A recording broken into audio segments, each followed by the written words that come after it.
What's up, guys? So today I'm gonna be talking about the game that happened in the weekend between Real Oviedo and Racing de Ferrol.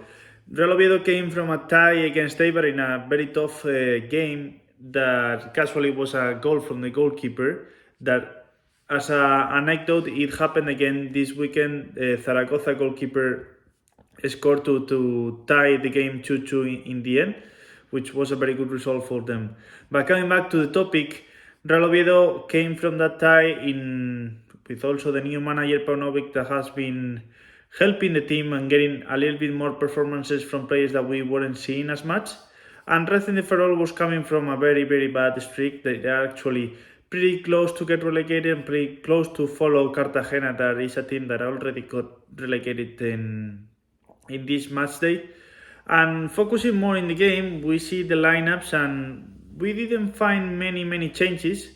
We can see that Lucas Rejado maintained the position in the left back, which he did a pretty good job in Eibar.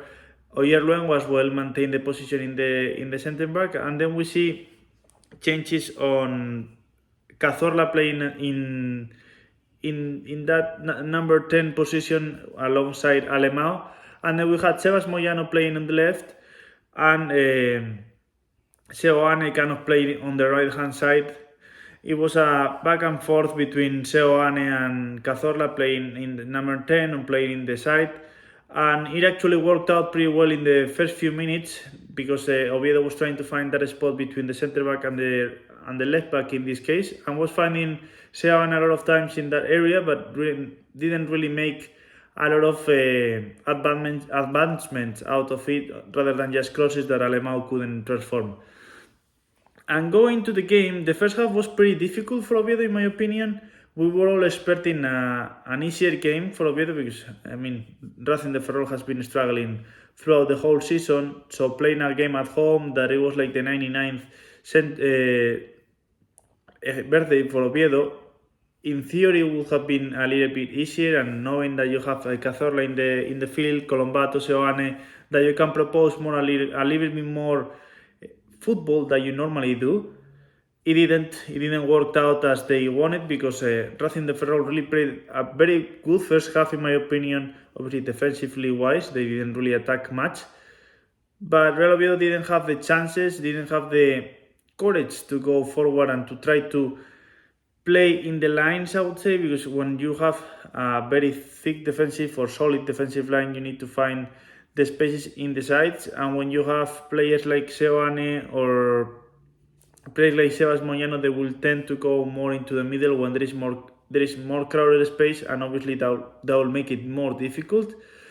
But other than a little bit of a chance from Alemão that he basically could cook himself and almost score it, we didn't really have much until the second half started and Oviedo started to work a little bit better. Not the changes, because there was no changes, but probably the halftime talk that Paunovic had with the team really worked out, because you saw more from Sebas Moyano that I honestly believe that he can play better than not better than Elias Chaira, because he has been pretty good for Oviedo in the first half of the season, I would say. But from Hassan's side, I think either Sebas or Paulino can be very much helpful for Oviedo, rather than having a player that is going to keep the ball too much to himself whenever Oviedo is needing to move it faster than what the French man does. So other than that, a good goal from Colombato that took a cross from Sebas Moyano in this case, that he has already 5 assists, I think. So his contributions have been great. The minutes that he has been playing obviously aren't great, but he has been contributing with assists, not goals at the moment. But that first goal opened the game a lot and helped the team to get a little bit more comfortable with the ball and getting into that second goal that obviously helped even more.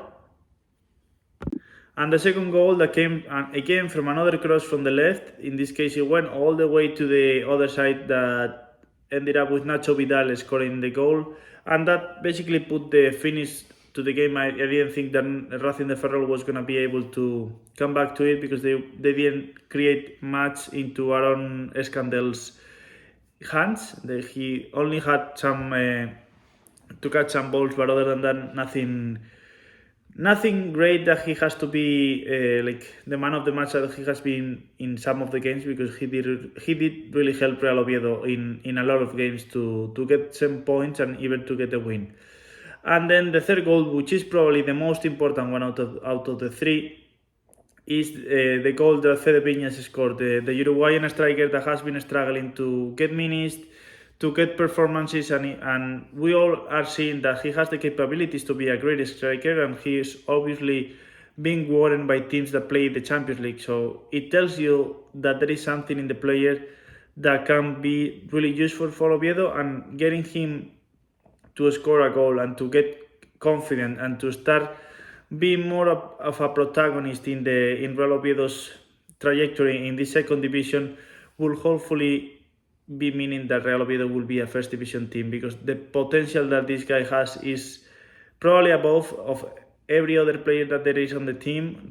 Obviously taking off Santi Cazorla, because he has been probably one of the best players that has played for Real Oviedo in the history.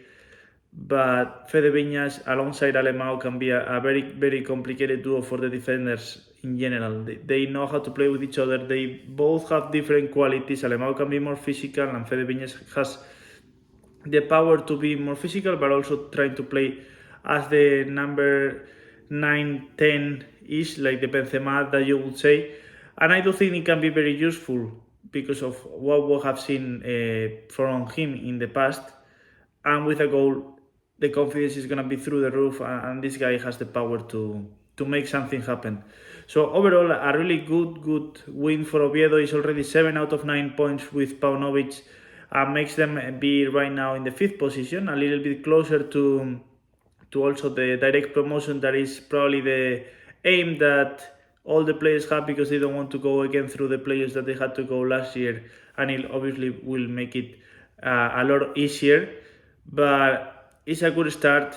As I said, 7 out of 9 points, 2 wins in 3 games is something that is clicking in the team, and is basically what you wanted to do when you went to replace the coach.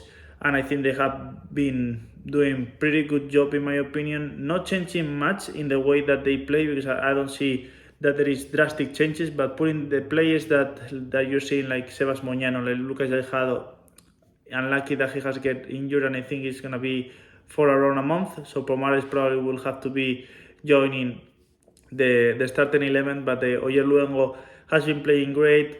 Sibo as the starting CDM has been playing also very well. Like, you have to see the tremendous difference that there is when he's in the field and when he's not. He won't be obviously the Busquets in Real Oviedo, but he's the guy that would basically intercept most of the balls and be very well positioned when he needs to be.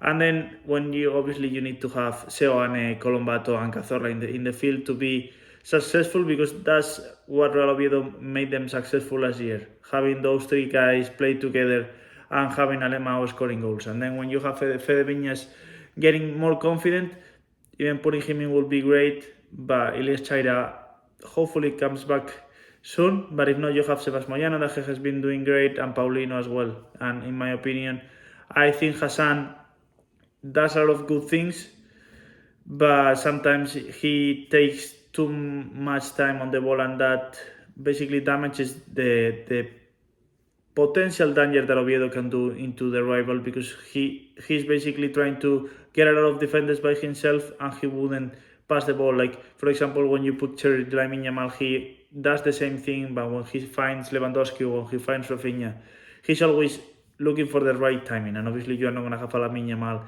in the second division, and not even in Real Oviedo.